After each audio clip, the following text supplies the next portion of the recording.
Welcome to Graeme Games. My name is Graeme. This is a game. This is the recent Scarlet Tower, one of the newest in the plethora of newly released bullet heaven games that have come in the wake of Vampire Survivors. I haven't played that many of them, to be honest, so I'm not going to know entirely how well this stacks up in the huge, pantheon of them, but I have played a fair amount of Vampire Survivors.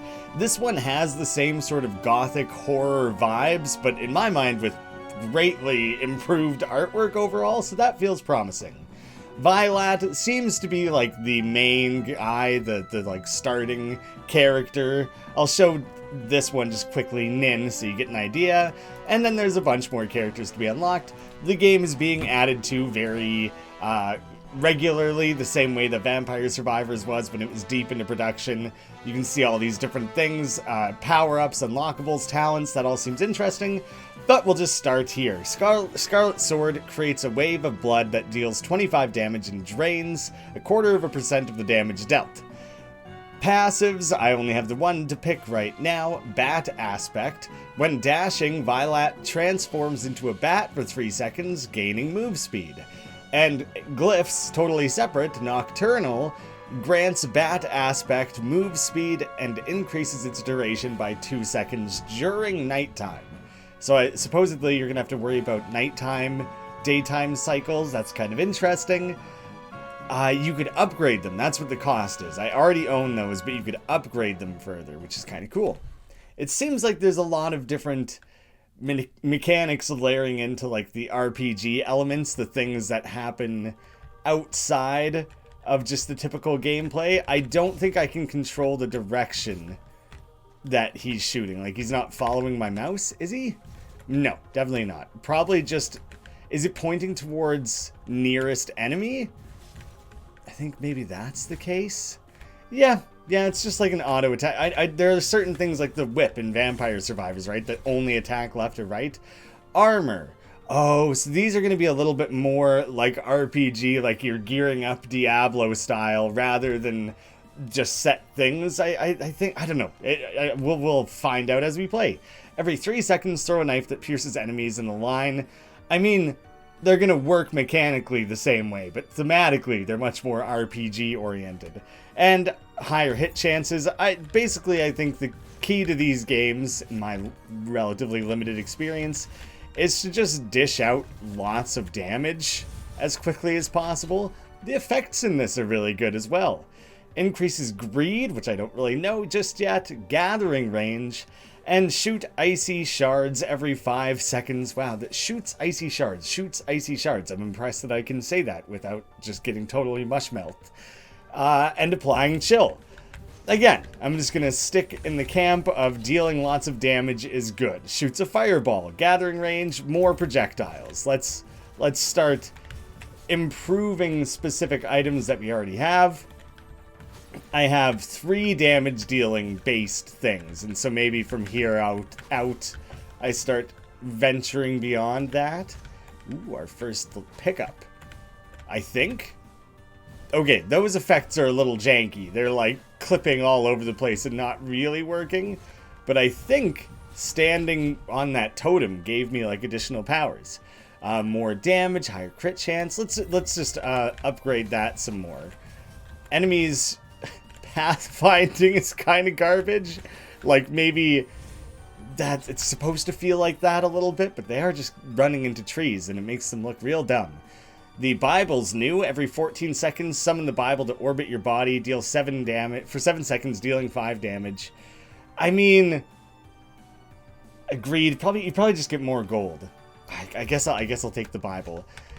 Between the gothic horror vibes, the Bible, the knife, a lot of the things here are maybe pulling a bit too much from Vampire Survivors. But so far, it feels like, oh, I just remembered I can dash and I want to try that out. It's as simple as just using the space bar. Okay, there's bees now. Maybe a little bit thematically mismatched. But yeah, the game feels really, really close to Vampire Survivors currently. I'm giving it the chance to separate itself. More projectiles sounds fun, but attack speed, I think, if I juice that one up, like numerous times, then that'll be real good for me. So I'd like to plop down some point investments into that one. I think we're still leveling up quite a lot rather quickly here. I guess it hasn't been that many levels. And now there's Sacred Water. Because you're pulling from the same source material of like Gothic Horror, Castlevania-y sort of things, you're just going to keep having overlaps over and over. It's the exact same thing. It deals damage over time in place. So it's kind of an unfortunate thing where it seems like the developers here are shooting themselves in the foot a little bit, because this art is fantastic. I actually genuinely do think it looks really polished, really good. But these comparisons, you're already in this genre going to be compared to every other game in the genre, so you don't really want to invite it this much. See, now I'm just stuck with more damage dealing. My Frost Staff is almost fully upgraded, actually, so I'm going to go Fire Staff now, and maybe I'll just dual wield staffs, Fire and Ice. That could just be generally quite fun. More attack speed again. I have taken damage. I didn't even really notice it happening. But I mean, things have gotten a little crowded, so I probably did just walk straight into something. I don't think we've seen any, like, specifically highlighted boss-style creatures or anything just yet. Ooh, that's my main regular sword getting upgraded. Yeah. Big damage boost to that. I think that'll go a long ways. See, it's easy to lose track of enemies behind the trees. I don't fault the game for that. I think it's intentional. I think it's supposed to create a little bit of unease that, like, maybe something's going to jump out at you, sneak around a tree and get at you. 1 projectile, 2 projectiles. I'm going to go with 2. Those are the options. Now we got fast, angry bees. Oh god, okay, the fast bees wig me out a little bit, actually. They are, like, notably fast and quite hard to get away from, so I better start using my dash more frequently. I don't know if I see anything on screen that indicates how often I'm allowed to use it. I can still pick up experience as the bat, I think. Yes, you can. That's good to know, actually. That'll be really helpful. More attack speed again, I think. I think it's, like, too valuable.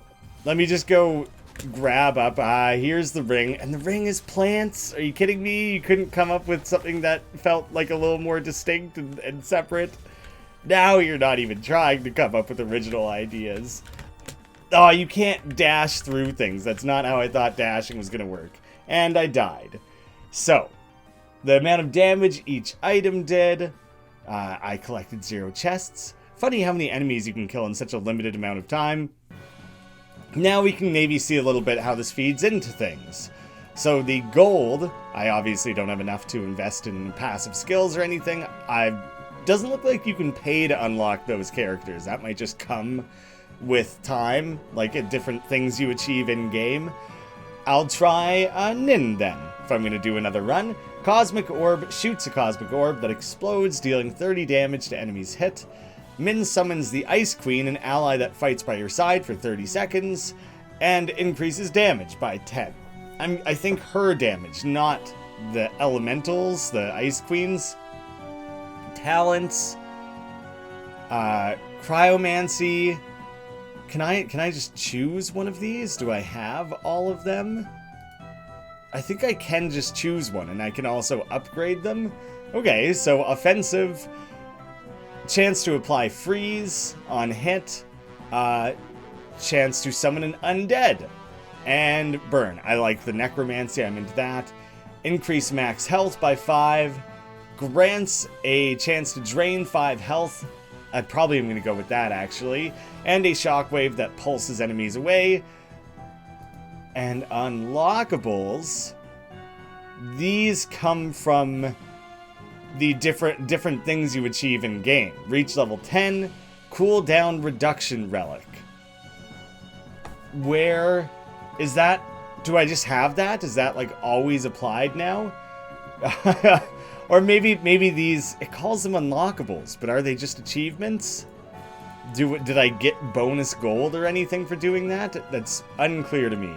I cannot afford any of these stat upgrades. They'll more or less make sense, though. Racial traits.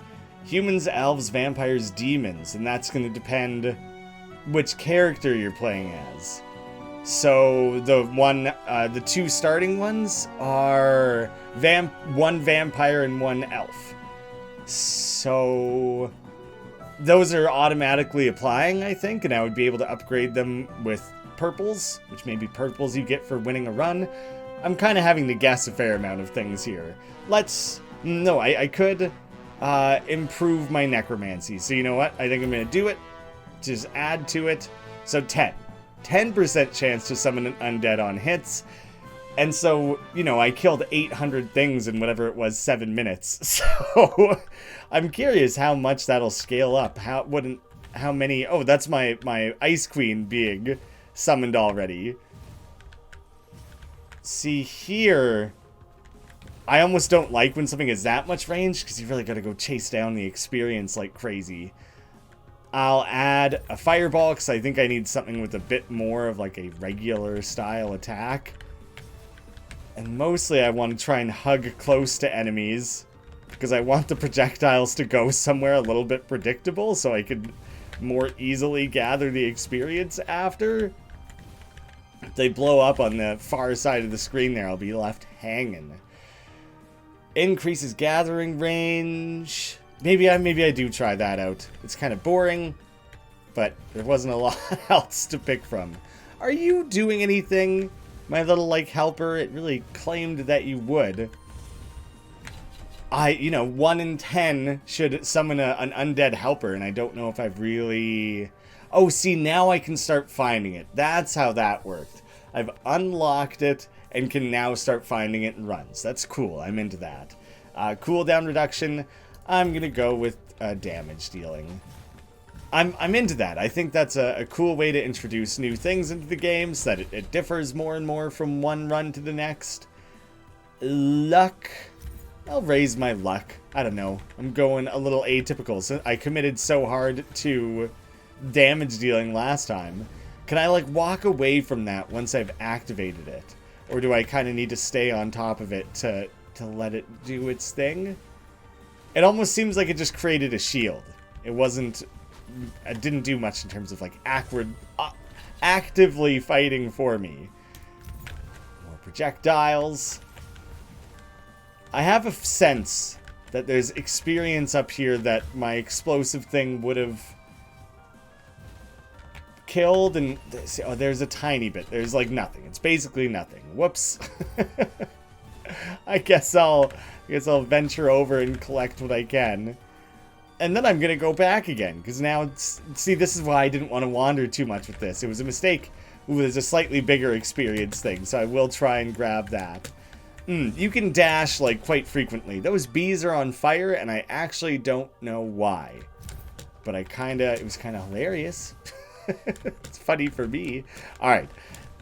Wandering's a bad idea. My explosive thing with these clustered up bees, the best thing I can do. Oh, the ice shard that's getting rained down. That's the Ice Queen. That's what they're doing. Increased gather range again. Ooh.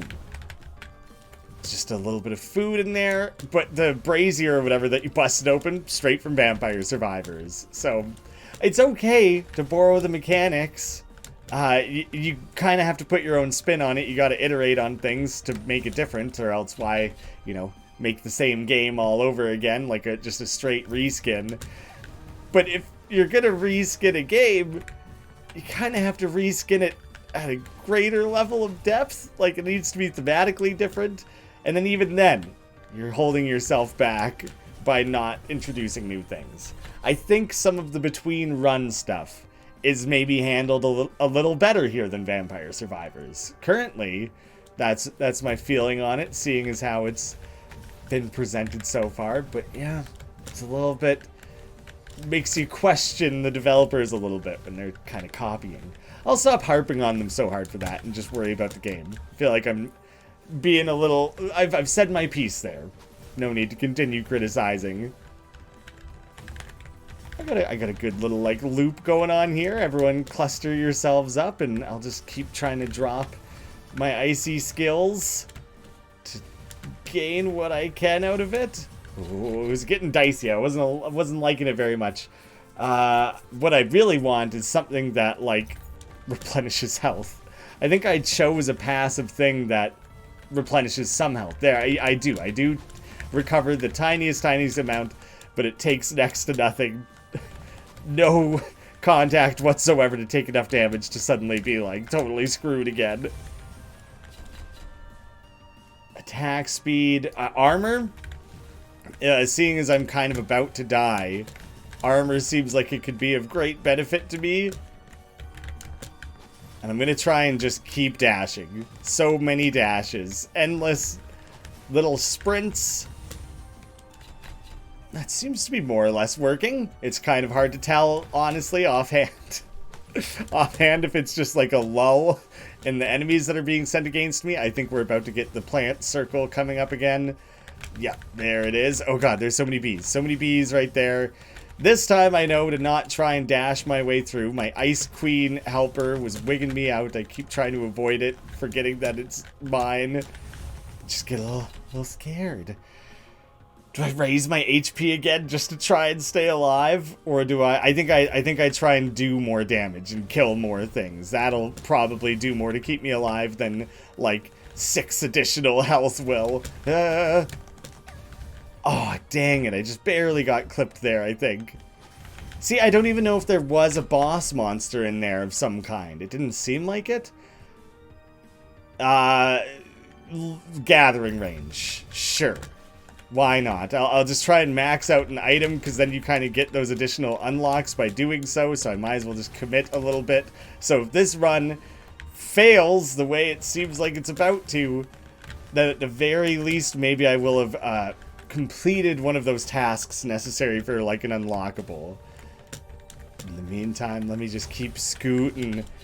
Ah, I didn't even present the thing I would need to get the most out of that. HP up then, I guess. Red bees. Red bees stressing me out. I feel like I know that the majority of the experience that would have been dropped in the last little while is back this direction. Oh my god, I have a cat climbing around on my lap. This was the worst time, Misty.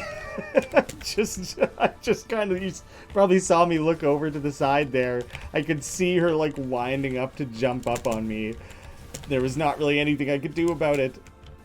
Do you know what? I think the dashing is, like, necessary. Like, 100% necessary. And so in that sense, this game feels a little more active. And there's nothing that has filled the role of garlic. Maybe that'll come later, like it'll be an unlockable thing. Because currently, the only way to stay alive is to really stay in motion.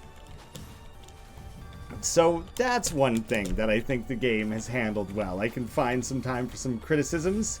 Looks like I'm talking into a microphone with just this cat's tail. You know what? You shouldn't be on the desk right now because you're gonna chew cables and things. Neither one of those will be a fully upgraded thing, and I think I fully upgraded the Frost Staff last time, but now I'm trying to change gears back to dealing enough damage to kill things. No, I have 2 health. That's about as crappy as it could get. We have a few, like, beholders, is that what they're called? Like the floating eyeball things, zooming in here. There's just like a stray bat there, and I don't think that, I think it's just like to add to the environment. I don't think that teeny little, like, 3-pixel bat is an actual thing I need to worry about. I'm honestly quite pleased that I've stayed alive so far after coming down to 2 health. Okay, take the long way. Don't play it too risky. That did not heal me as well as I had thought it would. There appears to be a boss. There's like a wizard or something that just arrived. Okay, I don't know entirely how this thing works. Oh, that's what I needed. Holy shit, yeah, okay. I'm getting into it. Cool down, I guess, sure. You know what, we unlocked that. Oh, it's not a shield. It's not how it works at all. They just ran straight through it and killed me with contact damage. Did I survive less time? Is that possible? I think I would have had to have killed the wizard thing, and then I would have collected a chest. Now I want to see, I only made off with 100 gold. So I guess I could upgrade like one of these. That's one place I could put that money. Upgrading things, defeating ghosts and whatnot.